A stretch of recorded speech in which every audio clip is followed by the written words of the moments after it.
Welcome to Built in the Bluegrass, a podcast dedicated to cool stuff made in Kentucky. We want to share with you how it was made, why it was made, and the story behind it.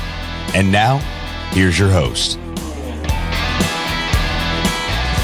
Good morning, everyone, wherever you may be listening at this point in time, maybe afternoon or evening, but nonetheless, welcome back to Built in the Bluegrass. We are going to be talking about another awesome Kentucky-made product today with Greg Wilson, who is the founder of HempWood. Greg, how are we doing today? Oh, pretty good. It's a great day in Western Kentucky here. Nice. Yeah, it's a cold day for those that don't know when you're listening, but this is in December, so we got some little chilly weather pretty much everywhere. All right, so we've had a few conversations with several people in the hemp industry. We've had quite some interesting characters actually on the show that talked about the hemp products that are being done. Sometimes just regular foods, edibles, you name it. It's been all over the map as far as different options. But today we're going to be talking about one that I wasn't that familiar with until recently, with HempWood and some of their products. And I know you're going to explain that it's more than hardwood floors, but let's talk. Let's get just a little bit about you. What is it that you want people to know about your company, how it got started, and then we can get into a little more of your placement in the marketplace and why you do your business here, et cetera. So just tell us a little bit about yourself and HempWood. Yeah. So my wife and I started HempWood about 5-6 years ago. We've been here in Murray, Kentucky, working with Murray State University. Our whole team are farmers. So we come from the ag school at Murray State, or we live on farms growing hemp ourselves. So we're actually growing it. We are making it and we are selling it all right here in Western Kentucky. We're in Callaway County. So your farms, you're growing it all yourself. You're not, quote, importing it. I know you're not importing it from foreign places, but do you have other people outside of your local fields that you're doing it, or does that produce enough to make what you're making? So we actually have a hemp grower program through the Kentucky Department of Agriculture, which encourages people to grow hemp within 100 miles of our mill here and then supply it to us. We are hands-on with growing some ourselves. We do grow some with University of Kentucky. We do grow some with Murray State University as well on the different ag farms that they have. Awesome. So how many acres of hemp are we talking about here? Now, I know hemp goes a long way, but how many acres are you bringing in annually, or however it is you all keep up with it? We're talking hundreds of acres, not thousands. Most of the time when people talk thousands of acres, I kind of write them off just because there's only a handful of people that do that across the whole country. So in our team internally here, we will have 150 to 200 acres. We will contract for a similar number from the local area here. And then we will buy an equivalent amount from out of state because there's not enough in Western Kentucky. So this year will be 450 to 500 acres total that go through our processing facility. Okay, so let's just dive right in to translate that into a user product, because if I'm thinking 450, 500 acres, there's a whole lot of hardwood floors and a whole lot of wood material that goes on out there. I wouldn't think that's a big supply. So explain to me how where you are in the marketplace. I know it's obviously not the equivalent of white or red oak that's maybe everywhere in hardwood floors, but just talk a little bit about your value proposition and the scale that you think you can get to or currently are. Absolutely. Yeah. So each acre of hemp that comes into our factory gets about 6,000 square feet of flooring out of it. So it's not a small amount. We have the capability of doing 1 million square feet of flooring. Now, for a flooring mill, that's very small because some of your big boys will do 10 million, 20 million. But we're just getting started here. We have 2 plants, so 2 factories. One of them makes the HempWood, where I'm at right now. You can probably hear some of the air compressors and saws in the background a little bit. I hope it's not too disturbing. Then we have our flooring mill that is actually in the industrial park here in Murray, about 3 miles down the road, where we make our finished goods. So that's flooring, that's furniture, that's cabinetry. We're doing lumber and panels out of it. And it is a direct replacement for your domestic hardwood. So oak, hickory, walnut. So how are you let's talk about price and value. Are you able to be competitive? Like, what is your position in the marketplace? Like, yeah, we're competitive price wise, or we're more, from a longevity standpoint, from a quality standpoint, from a pretty standpoint. If you're making out of hemp, I presume there's a certain level of manipulation of what the final product can look like, because it's not just white oak or not just hickory. Yep. So we are directly competitive with your domestic hardwoods.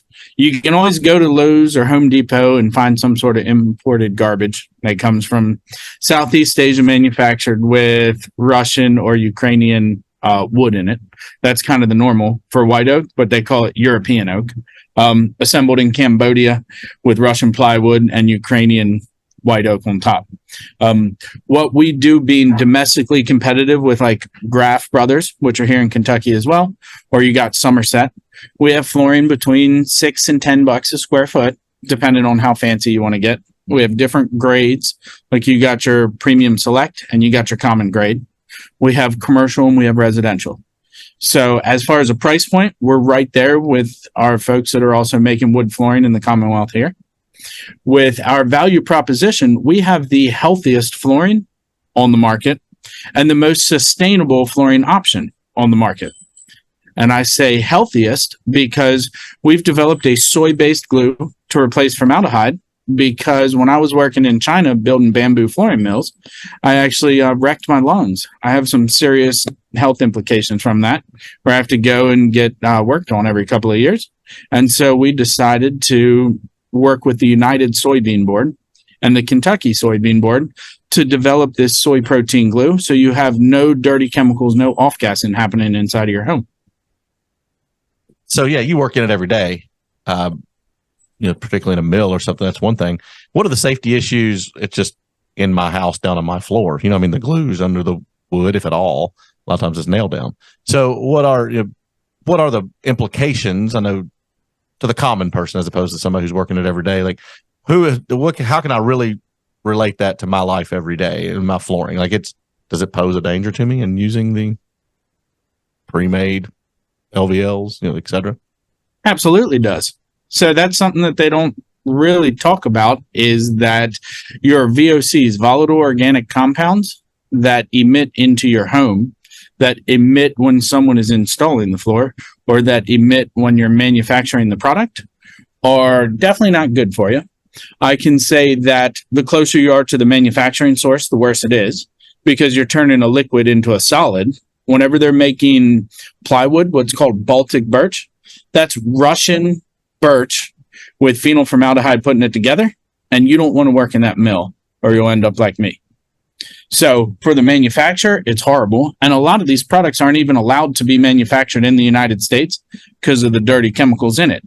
Like vinyl chloride in your vinyl flooring was originally developed for gas warfare in World War I.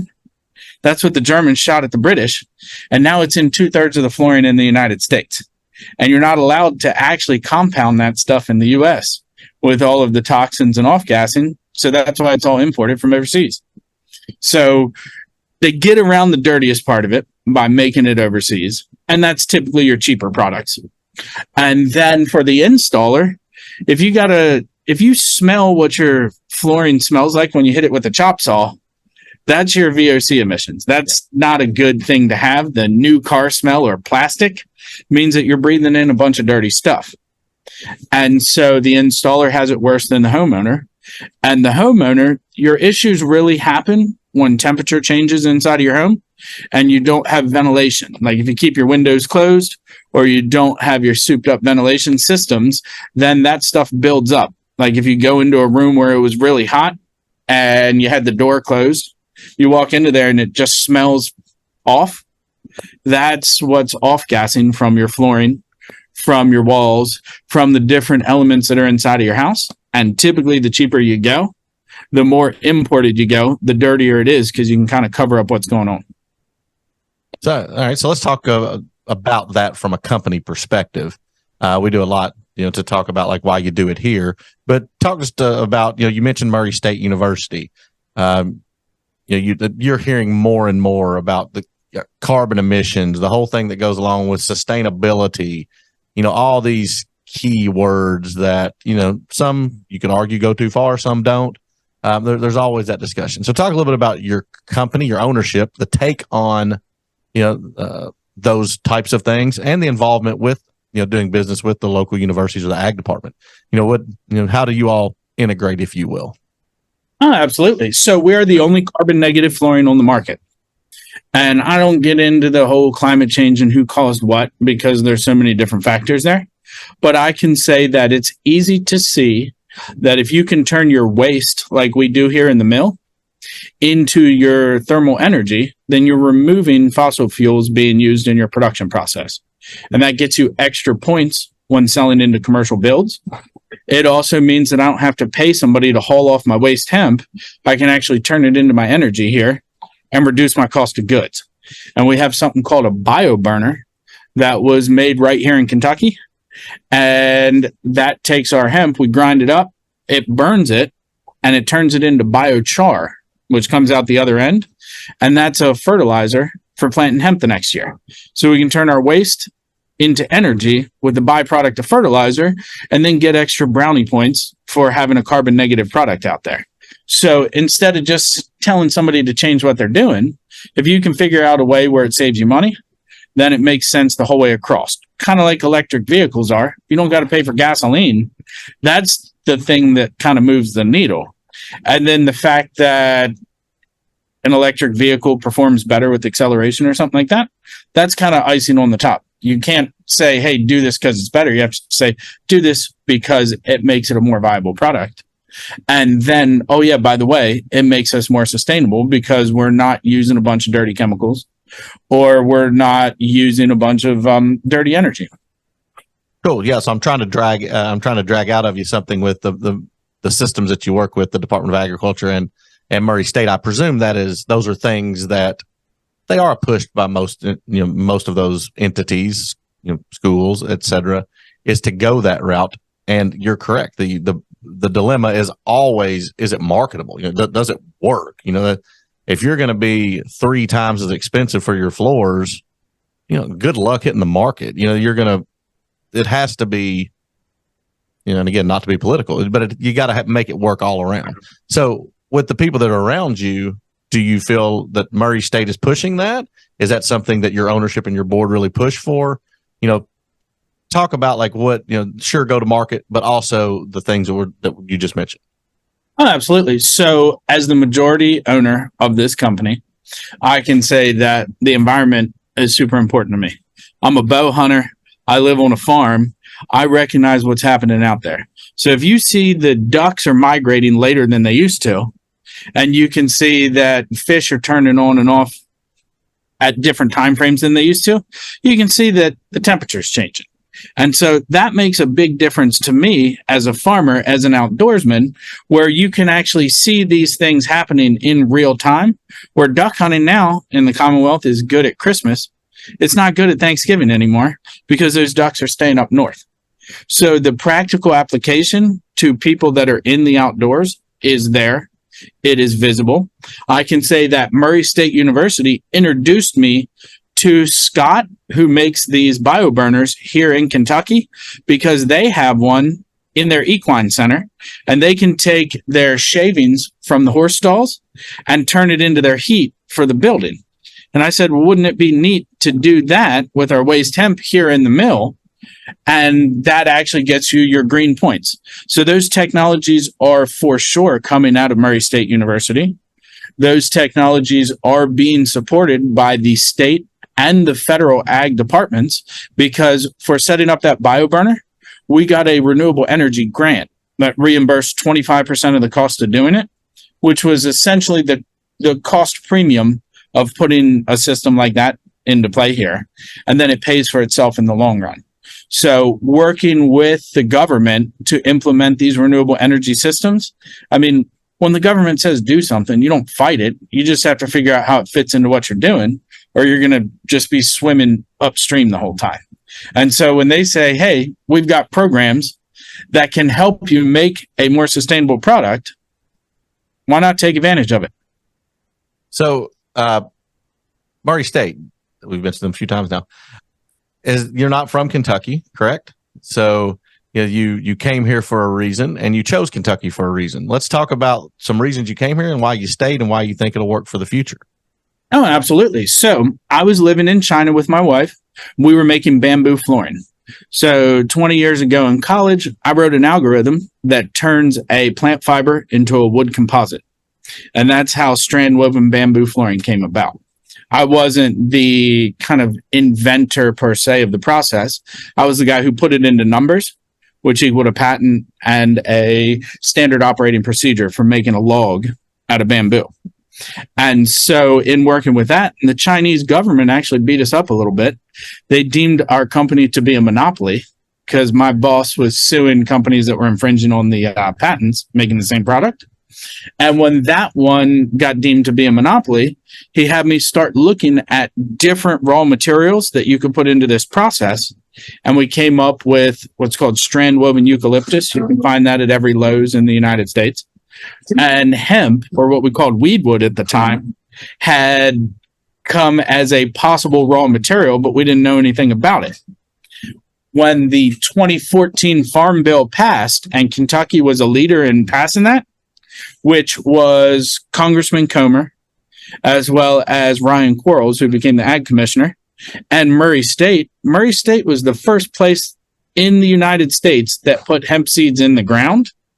And while I was in China looking at the equivalent of Google over there, where I can find hemp being planted, and I had filed these patents on how to make hempwood myself, not for the company I was working for, then I called Murray State and said, hey, I'm looking for a place where I can find 1,000 tons of hemp a year to be able to make flooring out of it.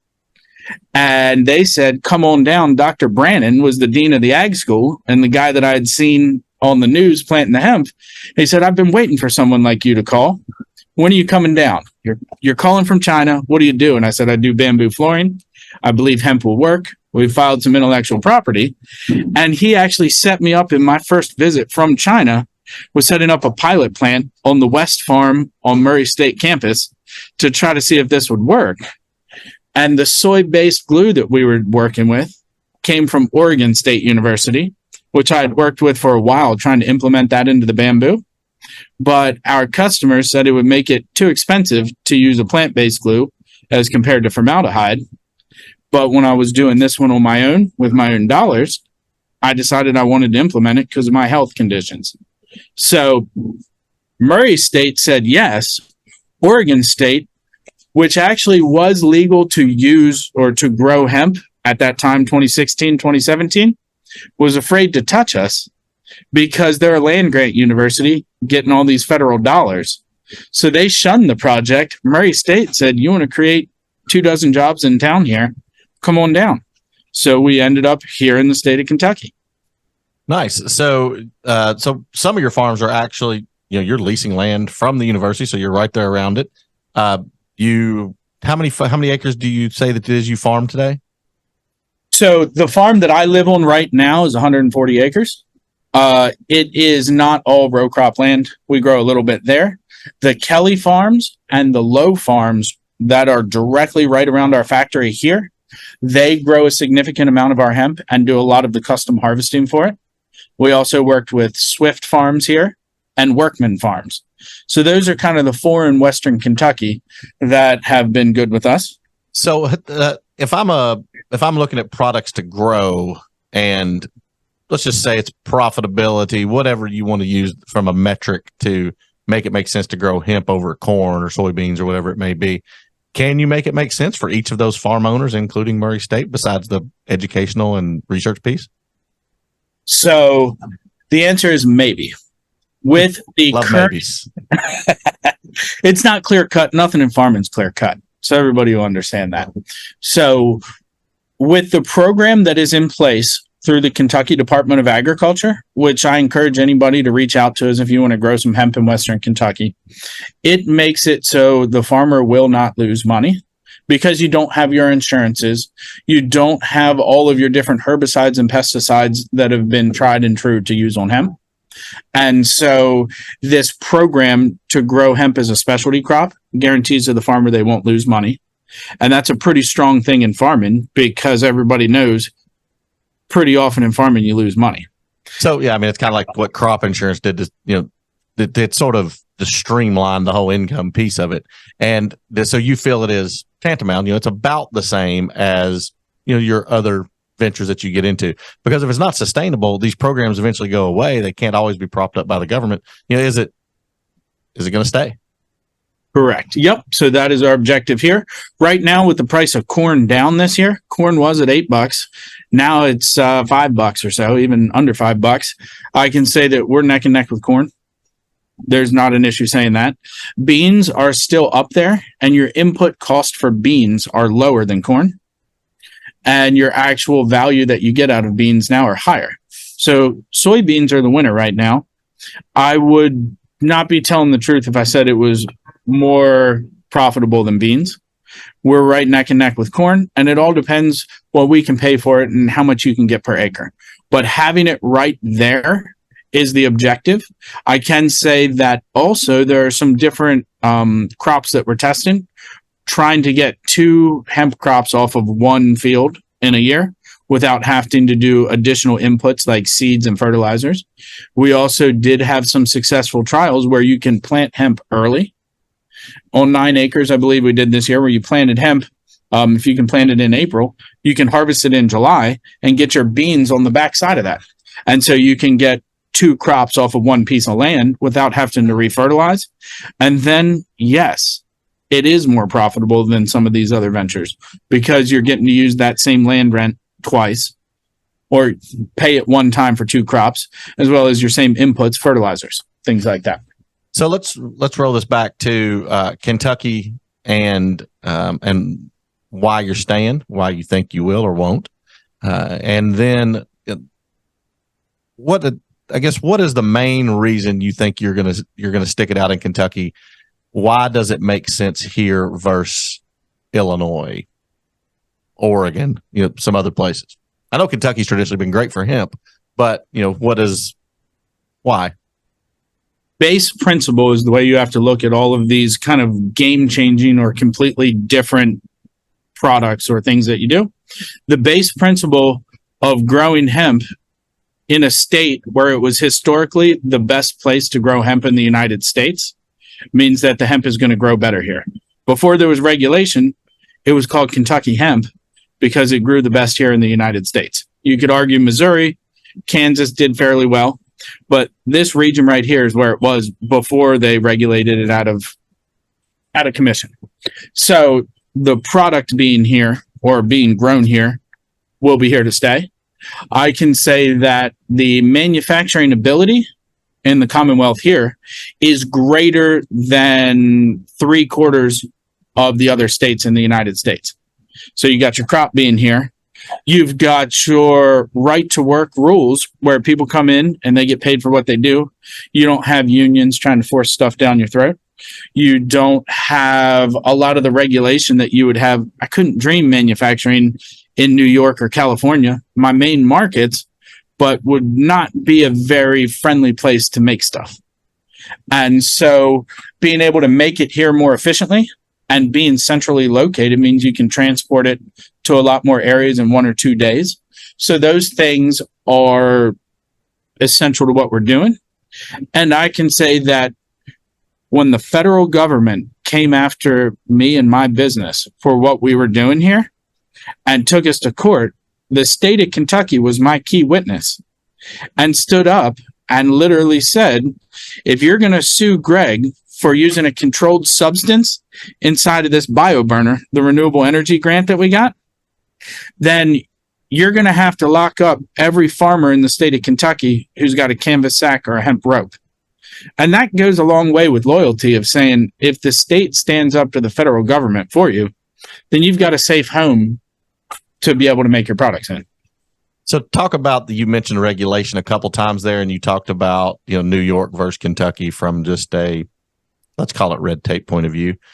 I know that hemp has been, because we've had a few people on, that from a federal perspective has got a lot of, gray areas, let's call them. What do you feel like is still in the way of making hemp a more readily used, let's say, product? 2 things. Right now, they regulate flower or things that are going to be ingested, potentially intoxicating parts of the plant. the exact same as the grain and fiber. We're making fluorine out of it, and I have to go get a background check and pay $500 a year to be able to do this. So do all of our farmers. That makes it not quite as profitable to grow hemp when you got to pay $50 to get it tested, $500 for a license to grow it. I understand the regulation part, but if you can separate the grain and fiber, the true industrial hemp from the floral hemp that is used for, whether you want to call it a vitamin supplement or if you want to call it an intoxicating substance, that's up to you. Just keep me separate from that. That'll make an enormous difference for it taking off, because farmers don't like to get told what to do on their own land. And when the government's got to do a background check, you got to pay them, and then they got to come out and test your crop before you can cut it down. If the weather's not right and you got to wait 3 days to get it tested, you could miss your window for harvest. That's a big deal. The second part of it is going to be humans are allowed to eat hemp seeds, hemp protein. Animals are not.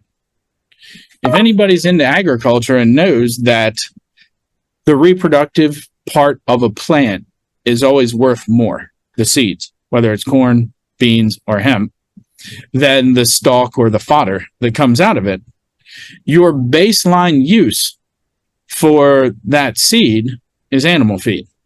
And that has not been approved yet. So they have tests at Murray State, as well as under other universities, that say that there are certain benefits, proteins, omegas, that transfer from the seed to chicken eggs. And chickens and poultry and turkeys love eating hemp seed, but you're not allowed to actually feed your chickens that. You're hindering the most valuable part of the crop. What is the reason that, I mean, I know that there's lots of foolish, rules and regulations out there. What's the argument against the, animal eating hemp seeds? It's too new. So the amount of research that the government requires has not been conducted yet. So there are folks like the Hemp Feed Coalition that are pushing for that. You do have 2 states that I'm aware of, Pennsylvania and Montana, that have made it legal on a state level. And so those places are starting to see more of your, what's called a dual crop, the grain and fiber, where I can buy the fiber off the bottom of the plant. They can take the grain off of the top of the plant, and the farmer gets paid twice for one crop. So it's just because the research hasn't been done from a safety perspective. Correct. So that's being done, I presume? It is. There's a lot of different efforts. I wish they were more coordinated, because you have a lot of these USDA grants that are going to universities, typically land grant universities, which are the correct way to go about it, because they were the ones set up to do that agriculture research. But if there was a coordinated effort with a federal application saying, hey, let me feed my chickens hemp seed, just like I do on my farm now for 5 years, I've been feeding mine, and you can see there's actually a boost in some of the attributes of those eggs. Doesn't really convey to the meat, doesn't really have any harmful effects, but if something's going into a human's body, you got to have a whole lot of research done on it. And the CBD folks are fighting that same battle about what the flower does. And then the grain gets thrown in that same category of saying, well, this is essentially going from a seed to a chicken to a person. Let's study what it does to the chicken and then what it does to the person. Awesome. Great examples. It sounds like, awesome product. We keep hearing more and more about, anybody listening who doesn't understand, the value of hemp. It is a product. And maybe let's just talk about that. We need to wrap up the show here in just a minute, but some, not just for your products, but it's also foods. But why hemp? Why is it so sustainable? Why does it work whenever we've got corn, we've got beans, we've got, numerous things, wood, there's lots of things that work. Why hemp? Why is it making a comeback? Why is it forefront? Just explain, how come it's such a value play? So base principles are always the easiest way to look at anything like this. Hemp grows faster. A plant is going to pull CO2 from the air and then put nutrients back into the soil based on how fast it grows, because they all do it at the same rate. Hemp actually doesn't have a higher carbon sequestration or storage than an oak tree. It just grows faster. So how much faster? Obviously, than an oak tree is going to be substantial faster, but than your average crop that it competes with. So hemp grows in 4 months. An oak tree is harvested in 60 years. And so the amount of carbon being pulled is not even close. When you get into your softwoods like pine and poplar, it becomes closer because you have to measure what is the actual tonnage of cellulose that comes per acre. And it turns into 4 times more carbon is pulled from the air by growing a hemp plant than pine or poplar, and 20 times greater the amount of carbon is pulled from the air as compared to white oak. And that's right here in the state of Kentucky. Now, it's all just based on how fast it grows. And hemp is really, really good at putting nutrients back in the soil. So when you compare it to corn or beans, corn pulls a lot out of the soil. You have to add a lot of nitrogen. You have to add a lot back into the soil. That's why it costs more to actually plant corn. But corn has a higher output as far as amount of grain per acre. Beans is less. Hemp is more along the lines of what you got to do with winter wheat, but it's actually putting more back into the soil. And so your rotation of growing corn the next year will be better if you plant it after corn.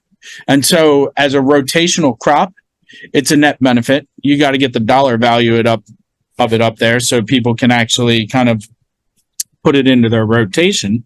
And then as far as making hempwood, because we make hempwood flooring, we make furniture, countertops, tabletops, desks, all of those things. We also make accent walls. We make lumber that are used for trim. So like base trim, window trim, door trim, things like that. Those are actually going into projects right here in the Commonwealth. So University of Kentucky has 2 installs that have already been done. Their sustainability office did it a year and a half ago. The agriculture school actually sent down hemp grown on UK campus. We turned it into flooring, and now they're putting it into the ag school. We got another project with them going in Princeton, where that tornado tore down their whole campus, where they had their ag extension office. And we're rebuilding that with hempwood from hemp grown on the Princeton location. So having the story of where it's grown here, it's used here, it's made here, completes that full cycle. And even our waste is turning into our fertilizer, going back into Kentucky soil. And it's getting into public schools like Bowling Green, Warren County Public Schools. They have 2 schools on the docket with using hempwood, and they've already had their installs for a year and a half or 2 years, showing that it works in 1 or 2 classrooms. Now they're doing Greenwood High School with hempwood as the floors in all the classrooms. And they're seeing that having a healthy material inside of your classroom leads to higher cognitive ability for the students.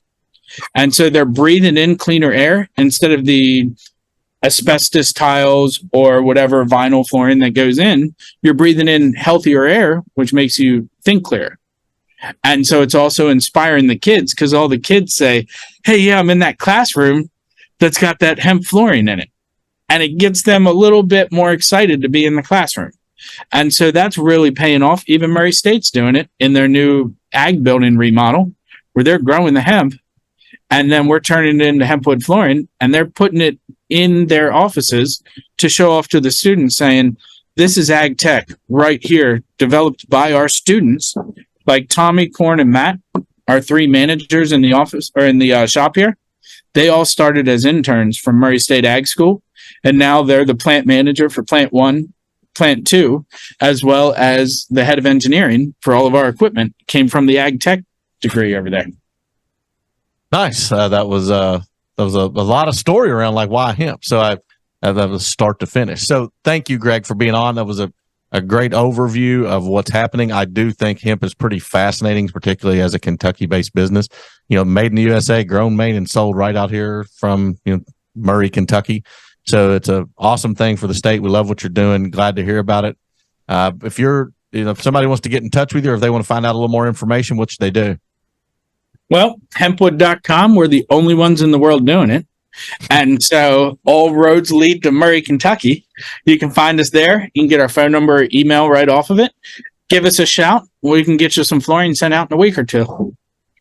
Awesome, everyone. Thanks for listening to another episode of Built in the Bluegrass with Greg Wilson, founder of HempWood. So thanks for being on today, Greg. Hey, thank you for having me. Thanks so much for tuning in to this episode of Built in the Bluegrass. We hope you're leaving this episode with a better understanding of the cool stuff made in Kentucky. If you haven't done so already, make sure you're subscribed to the show. This way you'll get notified as new episodes become available. Until next time.